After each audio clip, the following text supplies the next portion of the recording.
Alors là, on est dans l'audio 7. Je vais vous parler d'un jeu qui s'appelle, que tout le monde connaît, hein.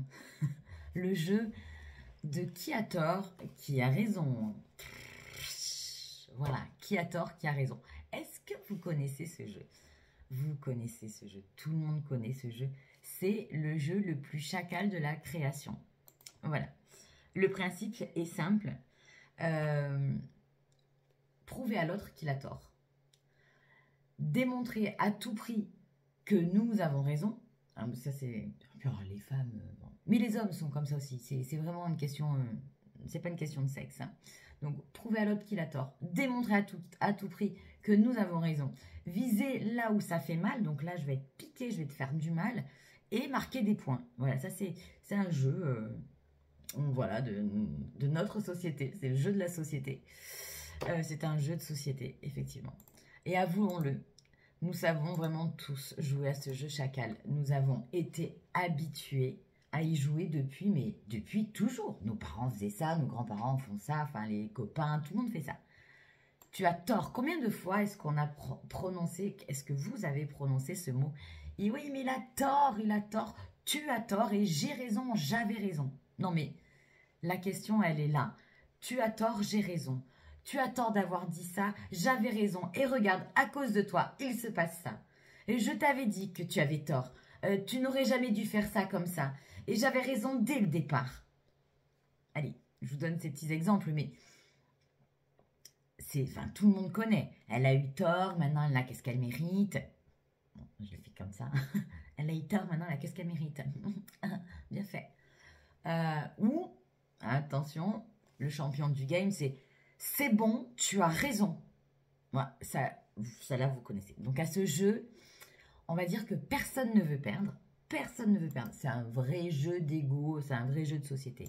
Et personne ne veut perdre. Et selon les codes du chacal et de notre société, il faut savoir dominer pour être respecté.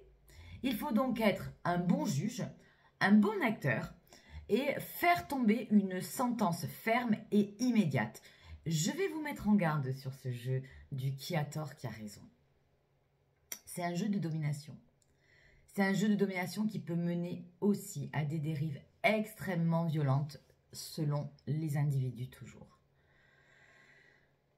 Voilà, l'exemple de ce qui peut se passer dans les dérives, c'est si tu as tort, tu vas le payer et je vais te le faire payer. C'est la règle.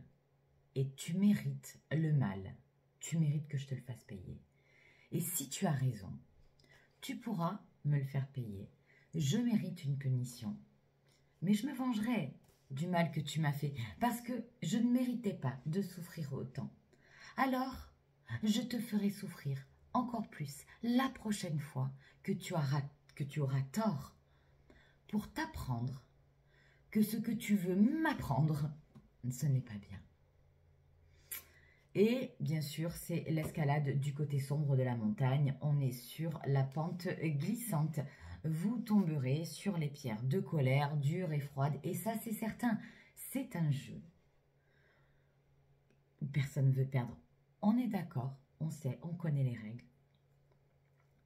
Mais il y aura un conflit, il y aura des cris, il y aura des tensions. Et personne, absolument personne, n'aura passé un bon moment. Il y aura donc deux blessés. Le dominant, celui ou celle qui aura parlé le plus fort, dit les mots les plus insultants, massacré le plus d'objets, ou bien pire encore, aura fracassé l'autre. Ok?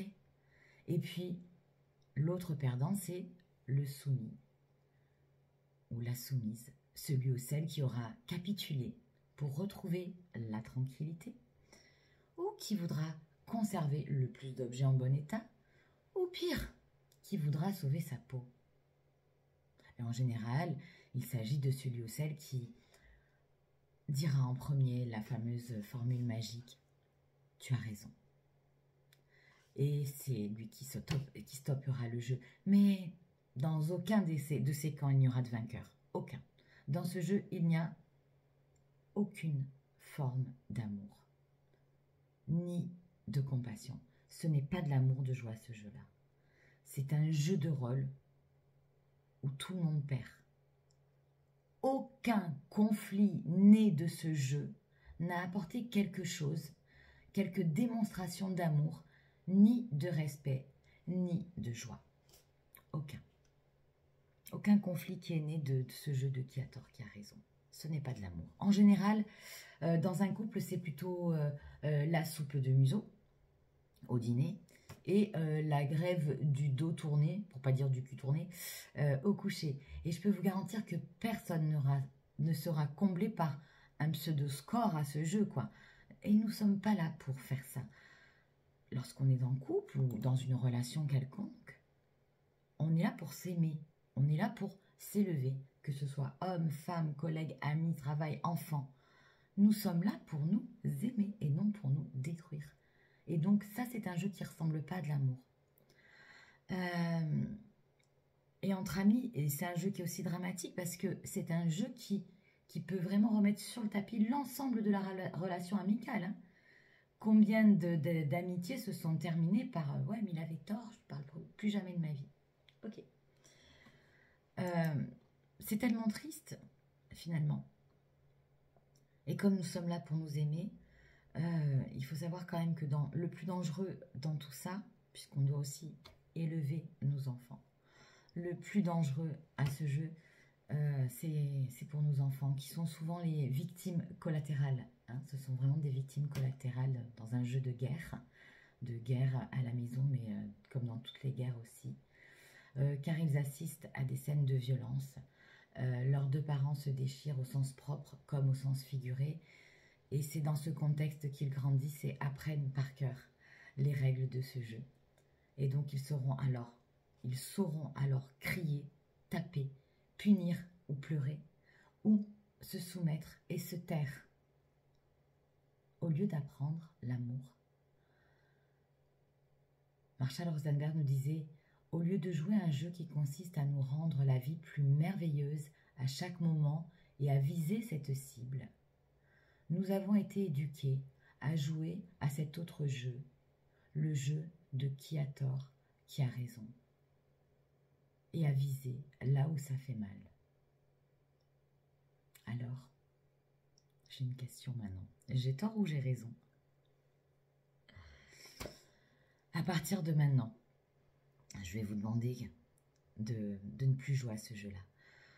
Si quelqu'un vous emmène dans ce jeu, tu veux jouer à un jeu débile où on va se blesser mutuellement parce qu'on s'aime, hein, ce fameux jeu de qui a tort, qui a raison, c'est ça, hein, c'est ce jeu débile où on va se blesser mutuellement parce qu'on s'aime. Refusez de rentrer dans ce jeu-là. Simplement dites non, j'ai pas envie de jouer à ce jeu-là. Appelle qui tu veux pour jouer à ce jeu-là. Moi, je suis là pour aimer. Et c'est ce que je dis, à mon copain quand je le vois qui commence un peu à rentrer dans ce jeu-là. Oui, mais tu n'aurais pas dû faire ça, voilà maintenant ce qui se passe.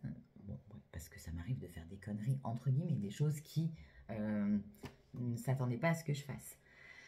Parce que ce ne sont pas des conneries, ce sont des choses que j'ai faites et lui ne s'attendait pas à ce que je les fasse. Et du coup, il va rentrer dans ce jeu-là, comme quoi j'avais tort. Si il y a une conséquence à un de mes actes, eh bien voilà, de temps en temps, il se sent un peu cette espèce d'énergie de vouloir me critiquer, me rabaisser, me dire tu as tort de faire ça, tu fais n'importe quoi, ou des choses comme ça. Et je le regarde fixement et je lui dis on n'est pas en train de s'aimer là. Je veux pas rentrer dans ce jeu-là. Et ça l'énerve, mais moi je sors du jeu. Là, ça le met en boule, il va certainement dire oui, à toi on peut rien te dire, c'est pas possible, on peut pas communiquer avec toi. Mais en fait, si vous voulez, quand je ressens qu'on n'est pas dans l'énergie de l'amour, je discute pas.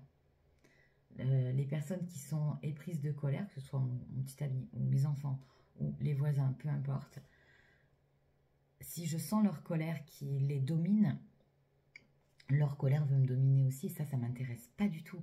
Donc je dis non, je joue pas à ce jeu-là, moi je suis là pour t'aimer. Et si tu veux pas être aimé par moi, alors on fait autre chose. Voilà, chacun va prendre une distance, c'est tout. Et assez rapidement, donc pour parler de l'expérience avec mon petit ami, assez rapidement, il va se faire un tour, il va réfléchir avec lui-même, il va se poser toutes les questions du chapitre d'avant, de l'audio numéro 4, et il revient avec le sourire, avec la belle énergie d'amour. Et à ce moment-là, on peut discuter.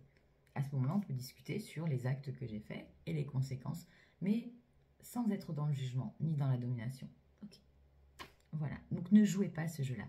Ne jouez pas. Ne rentrez plus dans le jeu de qui a tort. Quand vous entendez ça, ça doit faire ah mince, c'est pas un jeu où on s'aime là, on va se faire mal. Voilà, stop, stoppez ça. Vous allez voir, ça va embellir votre relation, ça va embellir votre relation à vous et à l'autre. Vraiment.